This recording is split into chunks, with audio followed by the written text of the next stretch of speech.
வணக்கம். சற்று முன் வெளியான முக்கிய அறிவிப்பின்படி பிஎஃப் கணக்கில் வந்துள்ள மாற்றம். செயல்படாத கணக்கில் உள்ள பணம் என்ன ஆகும்?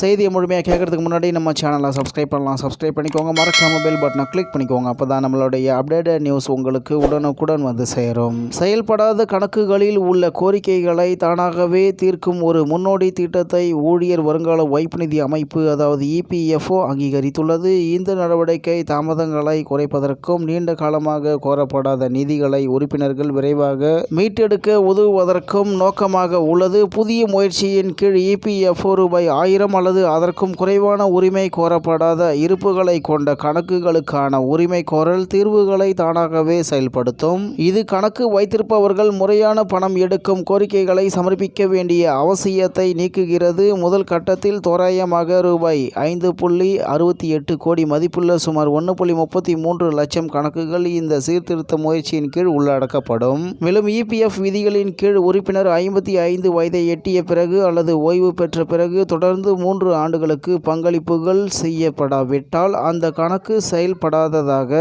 அதாவது இன்ஆபரேட்டிவ் இபிஎஃப்ஓ அக்கவுண்ட் கருதப்படுகிறது. வாரிய கூட்டத்தில் பகிரப்பட்ட தரவுகளின்படி இதுபோன்று செயல்படாத கணக்குகள் 31.83 லட்சம் உள்ளன. அவற்றின் மொத்த இருப்பு ரூபாய் 10,181 கோடி. இந்த எண்ணிக்கையில் சர்வதேச தொழிலாளர்கள் சேர்க்கப்படவில்லை.